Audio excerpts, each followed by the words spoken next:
Vamos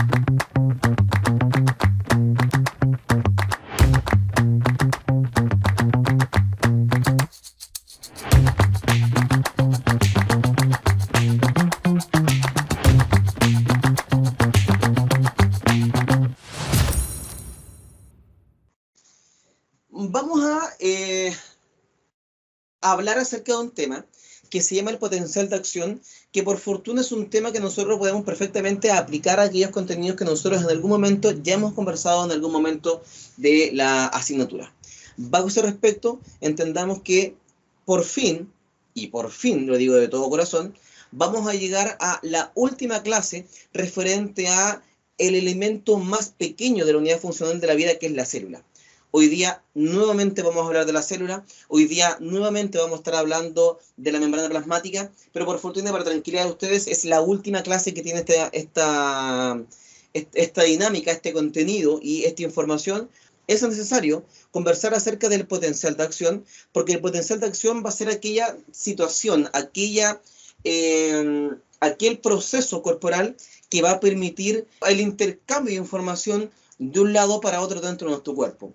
El día de hoy vamos a entender, por ejemplo, cómo es que cuando yo toco algo con mis manos y yo siento que eventualmente eso me clava, cómo es que esa información viaja a través de los nervios hasta llegar a mi cerebro. ¿A través de qué viaja? Ya, todos sabemos que es un nervio, pero ¿qué es un nervio? Y una vez que me dicen, no, es que es un nervio, es una prolongación de varias neuronas una tras de otra. Ya, pero entonces, ¿cómo es que viaja esta información? Eso lo vamos a estar conversando a nivel de la clase del día de hoy con el concepto de el potencial de acción. Cuando hablamos de potencial de acción, nos estamos refiriendo a la carga que tiene la membrana plasmática. Y como ustedes muy bien saben, tengo membrana plasmática que tiene una doble capa, porque recuerden que esta doble capa me permite separar entre el ambiente intracelular y el ambiente extracelular. Bajo ese respecto, como tenemos dos diferentes caras de la membrana, cada cara tiene una carga iónica distinta. Que por cierto, esto se condice totalmente y completamente con la clase que vamos a ver un poquito más adelante. Entonces, como les comentaba, lo que va a ser protagonista de la clase del día de hoy va a ser el siguiente esquema. Y por favor, chiquillos, ojalá que les guste la clase, porque cada uno de esas cabezas hidrofílicas y cada una de las colas hidrofóbicas la hice una por una para cada diapositiva, para que vean ustedes que le puse harto cariño en la preparación de esta clase. ¿Qué estamos viendo en la pantalla? Insisto, dibujo que se va a mantener a lo largo de toda la presentación. Por supuesto, vemos en color verde primero la cabeza del fosfolípido. Vemos entonces cómo están las cabezas que están en contacto con el líquido extracelular, que está por fuera, y aquellas que están en contacto con el líquido intracelular, aquel que está por dentro. En color azul vemos entonces las patas de la unidad fosfolipídica, que recordemos que son de carácter hidrofóbico, así que se esconden del agua y se ponen una contra la otra. Además también ustedes van a estar dándose cuenta y observando que en la parte superior de la pantalla vamos a encontrar el LEC, el líquido extracelular, y en la parte inferior de la pantalla vamos a encontrar el líquido intracelular. Además también vamos a estar viendo que existen unos símbolos matemáticos de color rojo. Esos símbolos matemáticos de color rojo nos están indicando cuál es la carga de la membrana en el momento en que veamos esta imagen. Y hay que recordar que la carga de la pared de la membrana va a depender, por supuesto, de la gran cantidad de solutos dispuestos en cada uno de los líquidos. Por lo tanto, vamos a nosotros a dar cuenta que los signos positivos o los signos más están entregando el valor absoluto de todos los iones que se encuentran por fuera, y los signos menos me están indicando cuál es el valor absoluto o el valor total al considerar todos los solutos que se encuentran en el líquido intracelular o se encuentran por dentro. Además también de eso, vamos a observar que en la pantalla, en la membrana plasmática, en el lado izquierdo, vamos a estar viendo un canal transportador que en este momento se encuentra cerrado. Y ese va a ser el canal transportador de sodio. Luego, justo en medio de la pantalla, ustedes van a ver otro canal, esta vez un canal que es de color rosado, o por lo menos yo lo veo rosado, que va a ser el canal transportador de potasio. También vemos en el costado derecho, que es lo que estamos viendo por acá, nuestra famosa y muy buena amiga, la bomba sodio-potasio TPasa, que recordemos también todo lo que hemos mencionado que está dentro de la membrana, son parte de los contenidos que vimos en la clase número 03. Y además de eso, en pantalla vemos los iones de sodio y vemos los iones de potasio. Hay que recordar que de acuerdo a lo que vimos en la clase número 03, tenemos una gran cantidad de sodio por fuera y una baja cantidad de sodio por dentro. Eso es re importante, porque nosotros tenemos que observar que en esta clase vamos a estar mezclando de manera simultánea el transporte de membrana por difusión y el transporte de membrana a través de transporte activo. Por lo tanto, tiene que estar súper claro. Así que, por favor, chiquillos, déjenlo anotado en alguna parte de su mesa de estudio o de su lugar de estudio, en un papel, en un confort, en un post-it, lo que sea. Déjenlo anotado que siempre el sodio está muy alto afuera y muy bajo por dentro. Y de forma simultánea vamos a encontrar que el potasio le gusta estar en casa, al potasio le gusta estar adentro de la célula. Por lo tanto, además quiero que en ese apunte que ustedes tengan al lado, que no se vaya a tapar con ninguna hoja, porque se los voy a preguntar a cada rato, que tienen que tener en claro que el potasio se encuentra predominantemente dentro de la célula y se encuentra en escasa cantidad por fuera de la célula. Una vez entonces que hemos dicho esto, logramos determinar que el promedio o el valor absoluto de todas las cargas de solutos y de iones que se encuentran por fuera, en este momento me dan que la cara externa de la membrana tiene carga positiva.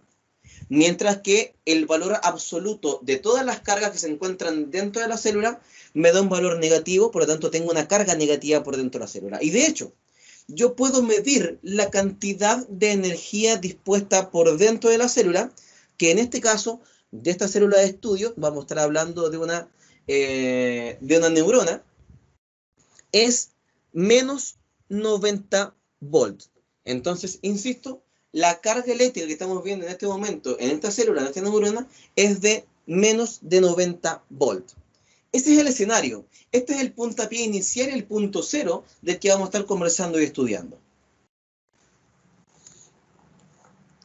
Un concepto que es el primero que debemos mencionar es el concepto de el potencial de membrana.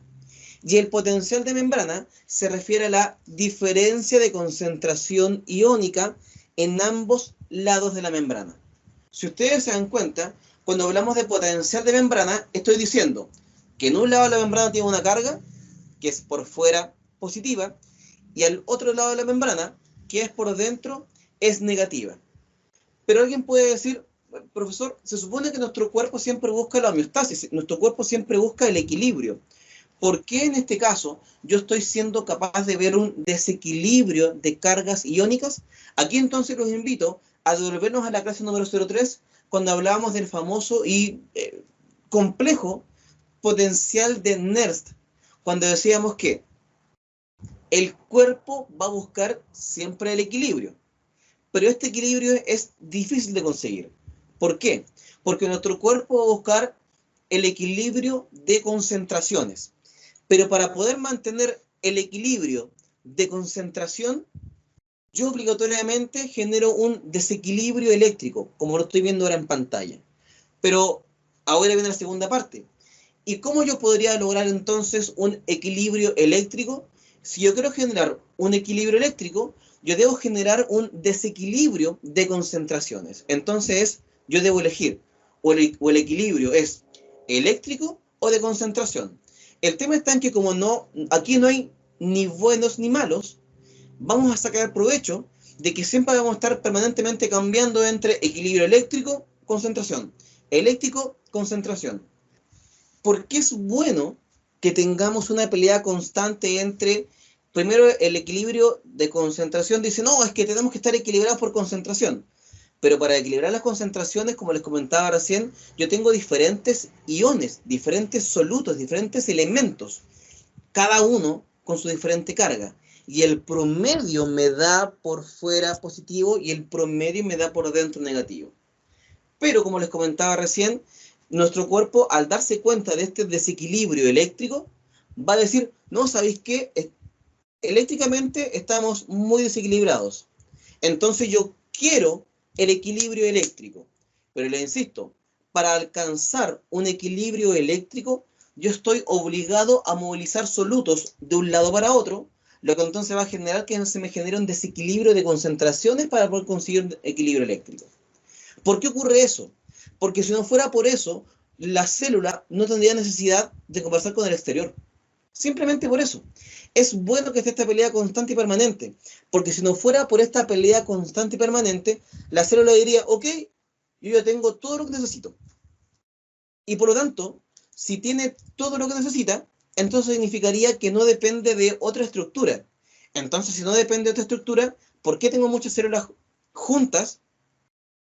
Y voy a tener entonces células que sean cada uno que vive por su lado. ¿Por qué? Porque cada célula dice, ok, yo tengo todo lo que me hace falta, así que no quiero que nadie me ayude. Y tampoco necesito mandar información de un lado para otro. El hecho de que la célula tenga esta discusión permanente le genera un proceso dinámico. Y ese proceso dinámico permite el intercambio de información de una célula a otra. Entonces, por eso les comentaba recién, no es que el equilibrio de concentración o el equilibrio de carga eléctrica sea más importante uno del otro, porque son ambos importantes. Y esta pelea constante y permanente permite que la célula sea una estructura dinámica en permanente conversación con el ambiente y en permanente conversación con la célula que está al lado. Porque al conversar con la célula que está al lado, permite entonces que sea como un efecto dominó. Basta que una sola se estimule para que entonces ese estímulo comience a viajar de una célula siempre a otra de manera permanente. Vamos entonces ahora a hablar de cómo se produce este proceso del potencial de acción. Insisto, el potencial de acción se va a definir como el proceso de la diferencia de concentraciones de un lado y otro, y cómo una célula va a permitir que los canales se abran o se cierran y se algo, etc. Primero vamos a estar observando que cuando existe el potencial de acción, tenemos que tener muy en claro que tiene diferentes etapas, diferentes fases. La primera fase se llama fase de reposo. Y en la fase de reposo, la membrana se encuentra polarizada. Cuando decimos que se encuentra polarizada, es que por dentro se encuentra negativa y por fuera se encuentra positiva. Tal como estamos mostrando, identificando ahí en la imagen. Insisto. ¿Dónde dejé el lapicito? Acá está. Por dentro esta membrana se encuentra negativa y por fuera esta membrana se encuentra positiva. Haciendo entonces que, como tengo una mayor cantidad de carga negativa dentro de la célula, la cantidad de energía dispuesta en esta célula es de menos 90 volt, porque es la cantidad de energía absoluta que tengo dentro de la célula. Cuando estamos en esta fase de reposo, vamos a decir que nos encontramos con una fase de, digamos que de neutralidad. Al encontrarme en la fase de reposo, siempre con la parte positiva hacia afuera y la parte negativa hacia adentro, genera y provoca que los canales de sodio y los canales de potasio se encuentren cerrados. Se encuentran totalmente cerrados, ¿ya?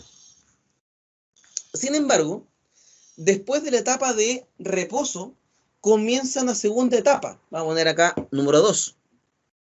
Viene la segunda etapa. Y esa segunda etapa se llama despolarización. Viene un estímulo y este estímulo genera una breve despolarización, que lo estamos viendo acá. Estamos viendo acá, chiquillos. Fíjense bien. Llega el estímulo y ese estímulo genera el intercambio de cargas iónicas. La cosa está en que en este proceso tengo acá el primer intercambio de iones. Por lo tanto, ahora tengo un pequeño segmento de esta membrana que por dentro ahora se volvió positiva y por fuera se volvió negativa. Este ingreso de estos iones positivos al interior hace que la membrana se vuelva menos negativa. Y si ustedes se dan cuenta, de hecho, en el momento inicial, cuando aún no llega el estímulo, la célula por dentro tiene una carga absoluta de menos 90 volts. Pero llega el estímulo, ingresa estos iones positivos y automáticamente sube a menos 65. Es decir, me estoy acercando cada vez más a cero. Es decir, estoy haciendo que mi membrana sea menos negativa y estoy tendiendo a que sea más positiva. Cuando se produce este breve intercambio de otros iones, hace que ahora mi membrana, que por dentro estaba acostumbrada a ser negativa, ahora tengo un segmento que se volvió positivo. El tema está en que en este momento, como tengo una carga de menos 65, es una carga que es menos negativa, está tendiendo a ser un poco más positiva, pero aún no es lo suficientemente importante para poder abrir canales. Luego de eso, entonces, vamos a observar que cuando ingrese una mayor cantidad de iones positivos, ahora tengo que la carga interna dentro de la célula es de menos 55, porque se está haciendo menos negativa, está tendiendo a ser más positivo. ¿Y por qué esto es importante? Es importante porque eso va a permitir la apertura del canal de sodio. Entonces, insisto, es importante que después de este estímulo, una vez que este estímulo llega, entran iones de carácter positivo al interior de la célula, haciendo que se escapen iones negativos hacia afuera. Por lo tanto, en este segmentito que tengo acá, se produce un incremento del nivel de la energía absoluta de la célula. En este caso, tengo una célula que se activa con los 55 volts negativos para que el canal se abra. Por supuesto que a diferente tipo de célula, diferente umbral. Podemos decir que a lo mejor esta célula se activa solamente con menos 55 volts. Significa entonces que si yo tengo menos 56, menos 57, menos 58, no es lo suficiente para que el canal se abra. Pero cuando yo llego al menos 55 volts, entonces yo estoy diciendo, ok, tengo la cantidad de energía suficiente por dentro para poder abrir el canal de sodio. Una vez que yo abro este canal de sodio, escúcheme bien, un canal de sodio, canal que estuvimos conversando en la clase 03. Vamos a decir en este caso que vamos a tener un transporte de sodio a favor de la gradiente. Como va a favor de la gradiente, va a hacer difusión. Porque recordemos que vamos a encontrar dos grandes tipos de transporte a través de la membrana. El primero es el transporte que es llamada la difusión, donde las cosas van desde la mayor concentración hacia la menor concentración. ¿Por qué? Porque donde hay mayor concentración, tengo una mayor cantidad de energía cinética. Y a mayor energía cinética, entonces permite que este sodio tenga más fuerza para poder pasar desde afuera hacia adentro, como lo vamos a ver ahora en ese momento. Así que tengo aquí al sodio ingresando a favor de la gradiente. Recordemos, chiquillos, que la difusión simple tengo dos diferentes tipos. Está la difusión simple a través de los intersticios de los fosfolípidos, pero eso se da para sustancias que son de carácter liposolubles. Y en este caso, el sodio no es liposoluble. En este caso se da una difusión de carácter simple, pero a través de una proteína de canal, que es aquella proteína que no cambia de forma cuando una sustancia cruza de un lado para otro. Y de hecho aquí estamos mostrando justamente que de hecho en el mismo esquemita que estamos viendo, el sodio pasa a través de un canal. Lo que sí, este canal no cambia de forma, solamente abre la puerta, pero la estructura del canal no cambia de forma. Y de hecho, aquí estamos hablando de el canal de sodio, mismísimo canal de sodio que nosotros vimos en la clase 003, que es la clase de transporte de membrana, cuando dijimos que este canal de sodio tenía una especie como de filtro, que había un oxígeno bien particular que deshidrataba el sodio y lo dejaba pasar. Bueno, todo eso está ocurriendo acá. Por lo tanto, aquí podríamos decir que nos vamos a encontrar con gran parte de, en ese momento que acabo de marcar en círculo, con parte de la clase del transporte a través de la membrana.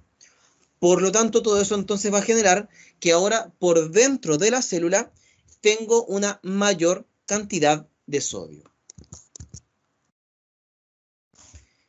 Pero al yo tener una mayor cantidad de sodio dentro de la célula, chiquillos, ¿qué esperan ustedes que ocurra con la carga absoluta interna de la célula? ¿Que se aleje de cero? Es decir, que se vuelva más negativa, o que se acerque a cero, que se vuelva más positiva. ¿Qué esperan ustedes, chiquillos, en relación a esto? Va a ser las mismas moléculas que pasaron, en este caso el sodio, que hace que se vuelva la parte interna de la célula más positiva. ¿Por qué? Porque el sodio es de carga positiva. Lo que entonces va a generar, fíjense ustedes en pantalla, de cómo ahora una parte más grande de esta célula por dentro se hace positiva. Y de hecho, en un comienzo la carga era de menos 90, después cuando llegó el estímulo tenía una carga de menos 55, lo que me abrió el canal de sodio. Ahora me ingresó sodio y como tengo una mayor cantidad de moléculas positivas por dentro, ahora incluso ya se hizo derechamente positiva. Porque ahora yo tengo dentro de la célula una carga absoluta de 35 volts positivo. Y este proceso que estamos viendo acá, que lo vemos solamente en una pequeña parte de la membrana, se va a transmitir a lo largo de toda la demás célula por completo. Entonces vuelvo a insistir, si ustedes se dan cuenta acá, en este momento lo que estamos haciendo es observar cómo se nos están metiendo cosas de carácter positivo por dentro, además del sodio. Como quien, por ejemplo, el calcio. El calcio también tiene carga positiva, así que en este ratito el calcio se aprovecha y también se mete al interior de la célula. Que también, entonces, insisto, se vincula directamente con la clase que vamos a ver del sistema nervioso autónomo. Pero la historia no termina acá, porque lo que va a ocurrir ahora es que una vez que yo tengo una inversión en las cargas eléctricas entre adentro y afuera de la célula, el canal de sodio vuelve a cerrarse. Una vez que tengo el ingreso de sodio hacia el interior, el aumento de la carga interna de la célula obliga a que el canal de potasio se abra. Ahora, ¿qué esperan ustedes? ¿Dónde ustedes esperan que el potasio vaya a viajar? ¿De dónde hacia dónde y por qué? En este momento, lo que va a ocurrir en el canal de potasio es que el potasio va a salir hacia el exterior. ¿Por qué? Porque por supuesto sabemos que como se abrió el canal de potasio, puede pasar por ahí solamente potasio. Pero al mismo tiempo, estamos buscando que se vuelvan a equilibrar las concentraciones. Porque recuerden que ahora en este ratito yo tenía mucho sodio y potasio por dentro. Pero ¿cómo puedo hacer que la concentración de solutos como volúmenes estén equilibrados? Me gustaría mandar cosas para afuera, pero se me abrió solo el canal de potasio, por lo que yo solamente puedo eliminar potasio hacia afuera de la célula. Y ese potasio ahora entonces va a quedarse afuera. Una vez que el potasio salió al exterior, ¿qué va a ocurrir? Va a ocurrir que esta membrana plasmática por dentro, decimos, perdí sodio. Entonces, al perder sodio, estoy perdiendo cosas que son de carácter positivo. Por lo tanto, como pierdo cosas de carácter positivo, este valor va a tender a bajar, por ejemplo, a 30 volts sobre 0. Y por lo tanto, este canal se va a cerrar, dejando entonces en este momento confinado el sodio adentro y el potasio por fuera. Y en este proceso nos vamos a dar cuenta que la energía interna de la célula va a estar permanentemente subiendo. Es decir, cuando termina la despolarización, yo llegué al máximo pic de energía dentro de la célula. Pero una vez que llego a ese máximo, la energía entonces comienza a bajar. ¿Y por qué comienza a bajar? Porque yo empiezo a enviar el potasio hacia afuera, perdiendo carga positiva que va quedando por dentro. Entonces, en este momento, ¿qué vamos a observar? Vamos a observar que yo tengo un equilibrio de concentraciones, pero yo volví a generar ahora un desequilibrio de cargas. ¿Por qué? Porque ahora toda la membrana por fuera es negativa y toda la membrana por dentro es positiva. Entonces, ¿qué podré hacer yo para invertir la situación? ¿Cómo yo podré hacer que mi célula vuelva a ser por dentro negativa y vuelva a ser por fuera positiva? Llevémoslo hacia la parte donde era la célula en reposo, cuando el sodio está por fuera y el potasio está por dentro. Pero consulta, ¿va a ser fácil o difícil mandar el sodio hacia afuera y el potasio hacia adentro? ¿Va a ser fácil, difícil y por qué? En este caso, yo quiero que el potasio vuelva a entrar, pero recordemos que el potasio por dentro está muy alto, el potasio, y por fuera el potasio es bajito. Por lo tanto, el flujo de información, digamos que natural, o ir a favor del mar que me lleve la corriente, debería ir de adentro hacia afuera. Pero en este momento, yo quiero que vaya desde afuera hacia adentro, de donde hay una menor energía cinética, que logre entonces volver a entrar. Lo mismo el caso del sodio. El sodio se encuentra en gran cantidad por fuera y en muy baja cantidad por dentro. Significa entonces para que el sodio tenga que volver a su espacio original, que es afuera, también debe ir en contra de la corriente, debe ir en contra de la gradiente, porque yo afuera tengo poquito sodio. Perdón, afuera yo tengo mucho sodio. Entonces, como tengo mucho sodio afuera, voy a ir entonces en contra de la gradiente. Así que vamos a hacer acá, vamos a decir, ¿sabéis qué? Como tengo que llevar el potasio hacia adentro, que voy yendo contra la gradiente, y tengo que llevar el sodio hacia afuera, donde también voy en contra de la gradiente, entonces aparece nuestra famosísima bomba sodio-potasio ATPasa. Porque recordemos que la bomba sodio-potasio ATPasa permite entonces el cruce de el potasio hacia adentro y del sodio hacia afuera. En este caso, este tipo de transporte, ¿cómo se llama? Cuando tengo un transporte que va en contra de la gradiente. ¿Se acuerdan cómo se llama, chiquillos? Me parece que lo vimos la semana pasada, incluso en la primera mitad de la semana pasada. ¿Transporte activo? Transporte activo, correcto, porque recordemos que el transporte activo va siempre en contra de la gradiente. Y consulta, Andrea, tú misma, te acordarás si es que se trata de un transporte activo primario o un transporte activo secundario. Vale, en este caso vamos a estar hablando de un transporte activo primario, porque se da a través de una bomba que usa ATP. Recuerden que también hay otro tipo de transporte activo, que es el secundario, que se conoce también como el cotransporte o el contratransporte. En este caso, voy a estar usando una sola estructura que utiliza ATP para poder activarse. Entonces hablamos de un transporte activo del tipo primario a través de una bomba. En este caso, la bomba sodio-potasio ATPasa. Por tanto, una vez que yo me doy cuenta que tengo que mandar el potasio hacia adentro y el sodio hacia afuera, ¿qué voy a hacer? Voy a hacer lo que siempre hace la bomba sodio-potasio ATPasa, que esta bomba pesca de afuera 2 potasios, pesca por dentro 3 sodios, y yo hago entonces que por aquí pase, ¡pum!, un ATP.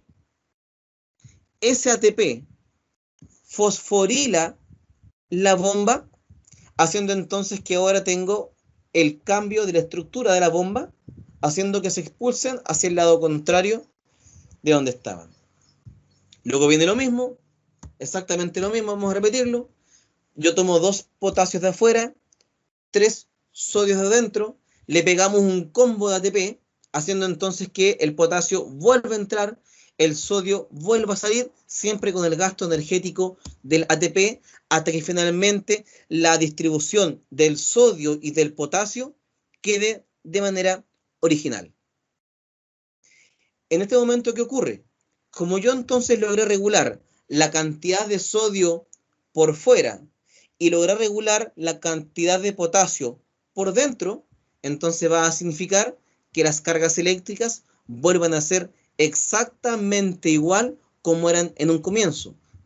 Por lo tanto, esta célula, que en su máximo esplendor de funcionamiento tenía una cantidad de más 35 volt positivo o sobre cero, ahora volvió a estar en menos 90 volts. ¿Por qué? Porque yo ahora tengo nuevamente una carga negativa por dentro.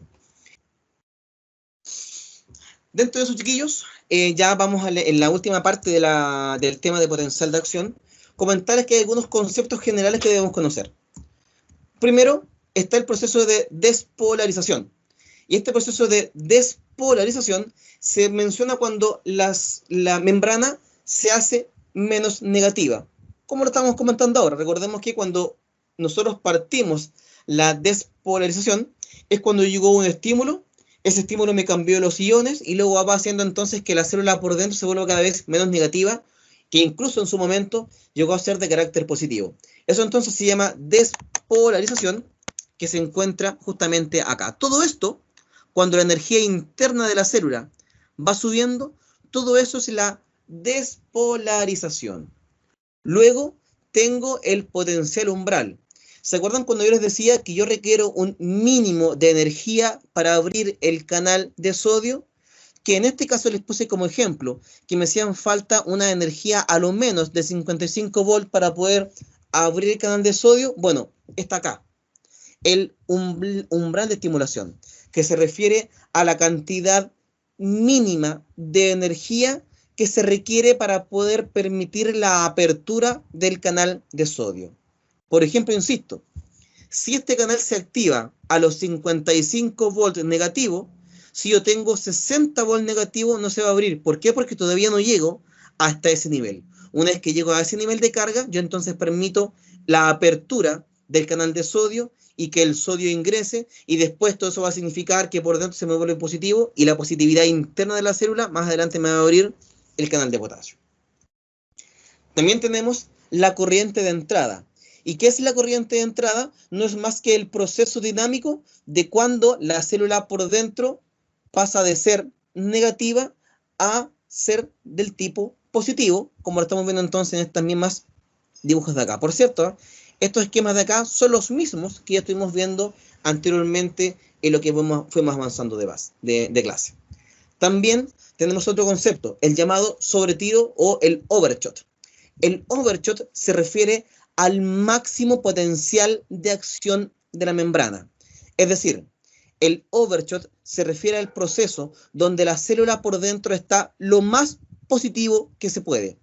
Y que en este momento fue cuando tenía en la parte interna de la célula tanto sodio como potasio. Ahí la célula por dentro estaba muy, muy, muy positiva. Entonces les insisto, le vamos a llamar pico potencial de acción, o bien sobretiro, o bien lo vamos a estar llamando el overshot. E insisto, se produce durante la despolarización, que significa el máximo potencial de membrana a nivel interno de la célula.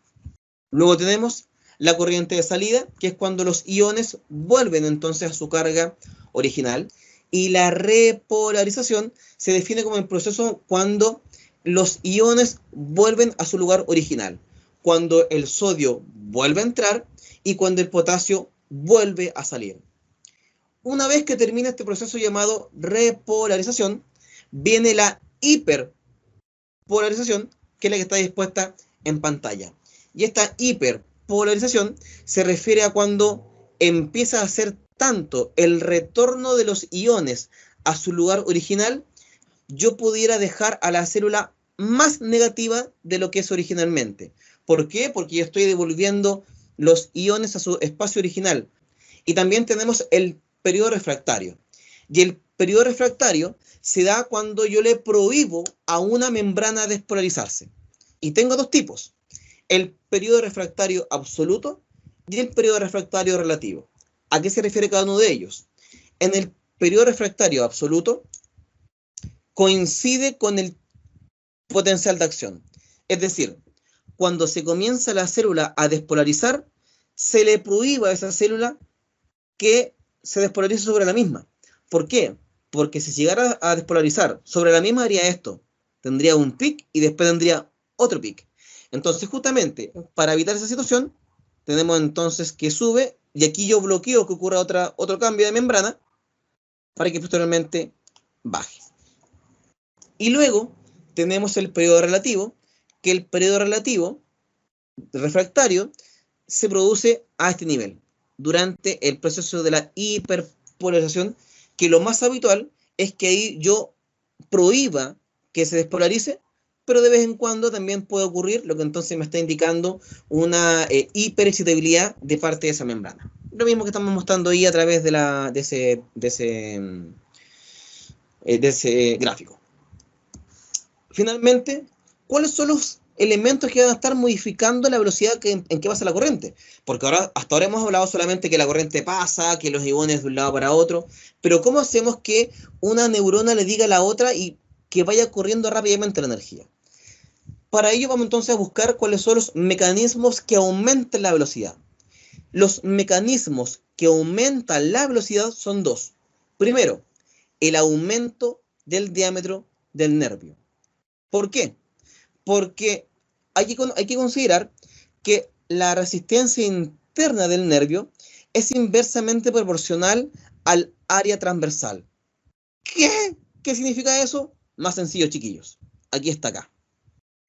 Entre más gruesa es la fibra, menos resistencia ofrece y la energía pasa más libremente.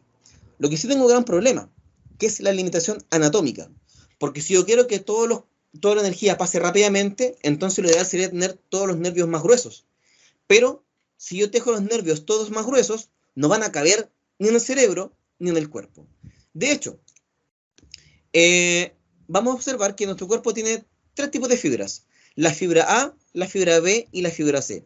Y fíjense, la fibra A es una fibra que es muy gruesa, incluso tiene una velocidad de 120 metros por segundo, versus que, por ejemplo, la fibra B se demora de 5 a 15 metros por segundo.